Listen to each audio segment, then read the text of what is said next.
Hello everyone, my name is Antonia Villa and I am from Elkhart, Kansas. This is my introductory video for District Finance EDL 954. I am currently the middle school principal and the alternative high school principal. I'll share a little bit about our middle school. I have 113 students grades 5th through 8th. I have 10 full-time certified teachers, 6 shared teachers, and we share these teachers with the elementary and with the high school.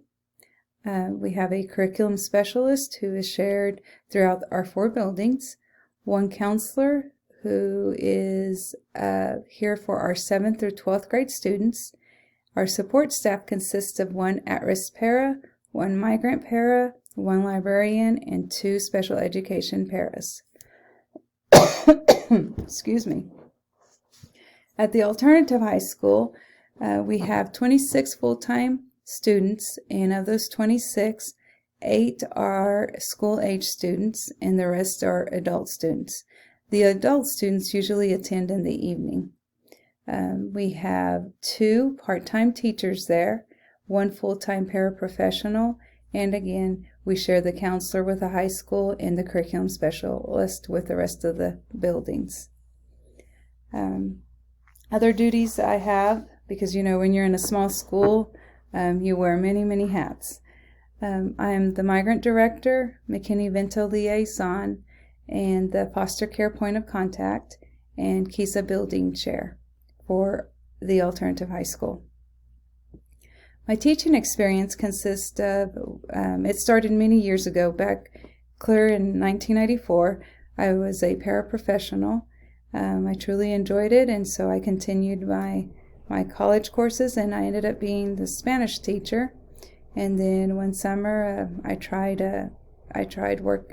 did work at the summer school, and so there I worked with Title I migrant and ESL students. I went on to school and I ended up getting my early childhood degree, so I taught preschool for 6 years. And then once my own children started growing up, I wanted to be able to be more involved in their activities, so I ended up being the high school Spanish teacher. And then from there, I took over the alternative high school, and then I ended up here at the middle school. So I've been all over the place, but it's all been good because I have experience in different areas, and I really do appreciate that the district was able to allow me to, change, just to different departments. I did earn my bachelor's degree from Oklahoma Panhandle State University. And I earned my early childhood education degree, my master's degree, back in 2006 through Fort Hays State University. And believe me, we didn't have to do this recording, so I don't know how many times I've recorded myself, but I think I'm finally getting used to this. I earned my master's in ESOL from Emporia State University. I am working towards my district leadership endorsement. Once the pandemic hit, I didn't know if it'd ever be possible to get back into, having a routine, but I finally made it. And so this is my first class, and so please be patient with me and understand that this isn't what I'm used to, but I'm sure we'll all do fine. My 2 long-term goals are to, someday retire. I don't know when, but someday retire. And, after I retire, I would like to go teach at a college or at a university, and then, if I'm daring enough, even go to different countries and teach English. My short-term goals right now is, like with everything, is keep COVID numbers down. Not that we have any control of that, but anyway, I would like to earn my district leadership endorsement, and I would like an opportunity to work in a small school. I'd like to be a superintendent at a small school, not a huge school, please. I think 2A and 1A are good enough for me. I think I watched one of your videos where somebody was from Dodge City, and I'm going, wow, That's amazing. I applaud you, because that's a big school.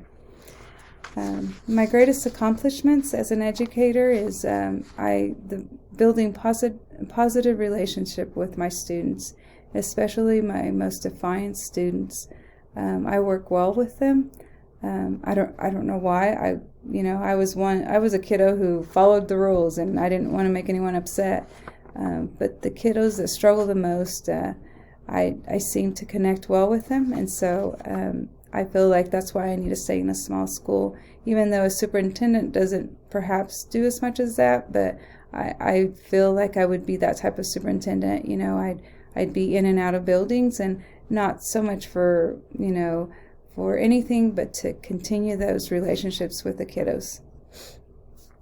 I feel like I make a difference because I do hold people accountable, and sometimes when we hold people accountable, we're not the most liked people, but then they realize why you're holding them accountable, and then the end result, and things change for you a little bit there.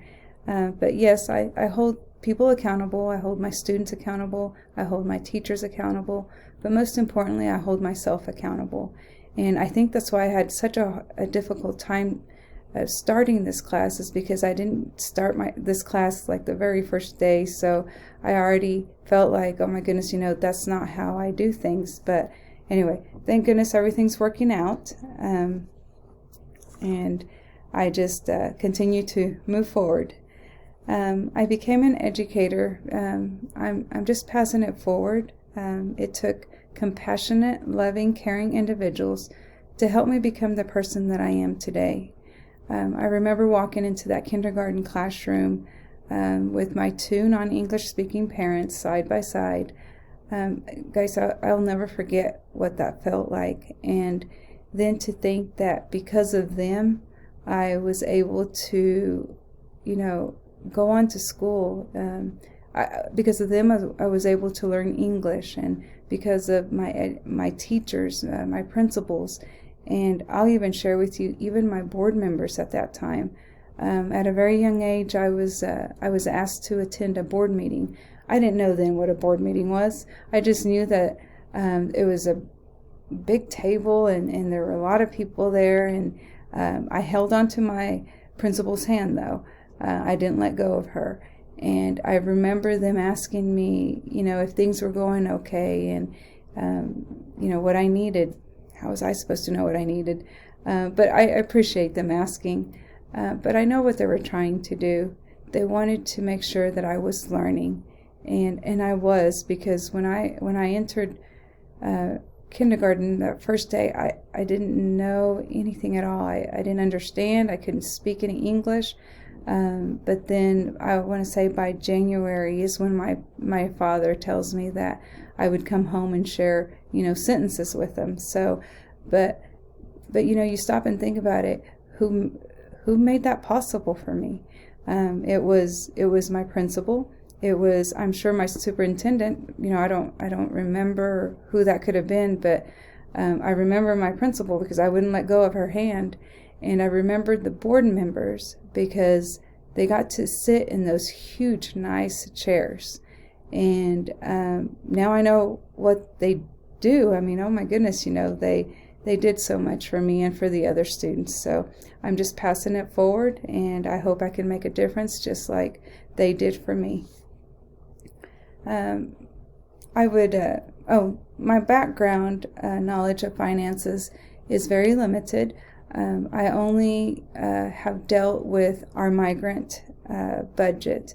I haven't messed with anything else. So through the migrant budget, I have to make sure that I have enough money to cover salaries. I have enough money to cover our expenses, our supplies, and then I also have to make sure that I have enough money to cover summer school. So that's about my only knowledge of finances that I have. So I'm really looking forward to learning in this class. I like to learn more on, I hear my superintendent talking about all these different funds, and with these funds you can't do this, but with these funds you can do this. And so I want to be able to learn more about that. I want to be able to learn how to keep the doors open in a small school. And, that's all I know are small schools. And I'm not saying that the larger schools don't make a difference. I'm sure they do. But that's all I'm familiar with is small schools. But I've also been on that side where when I was teaching at a very small school, due to budget cuts, I lost my job. And so I remember what that felt like. And so that's my goal, is to help these small schools stay open, because they do impact a lot of kids. My specific needs for this class are to learn more about school finances, because honestly, I don't know how it all works. And so I am stepping into something unknown to me. And so just I hope I can count on you guys to help me. And sorry if I bother you through my emails. Once the class starts rolling, I'll start emailing you with questions, and don't be afraid to email me, and I'll be glad to help with whatever I can. I would like the opportunity to learn from each and every one of you, and that way maybe hopefully when I get the opportunity to become a superintendent, it'll be you guys that help me through all this. When the pandemic hit, it I felt like it froze my life.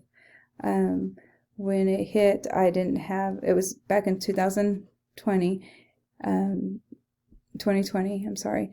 And so my children have already graduated. So it was the scariest feeling. It was a sense of, who am I? Where do I belong? And I will never forget just attending meetings through Zoom with our superintendent, and just the look on his face. I'm going, wow, all the stress he carries, but yet he handled it very well. And so, I look forward to being that type of superintendent, because I know that, especially here in southwestern Kansas, we have a lot of vacancies, and I wouldn't like to leave Southwest Kansas. I like my Southwest Kansas.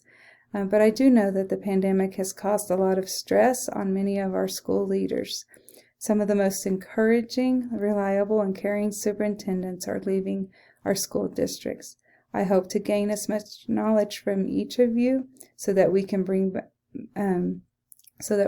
back hope to our faculty, administrators, students, parents, and our community. So hopefully, guys, we can learn from each other. And again, I thank you for your patience. And I promise you, this has been like about the 10th time I've tried to record this. It's just not working. But hopefully this time it'll work. And thank you again, guys, and good luck.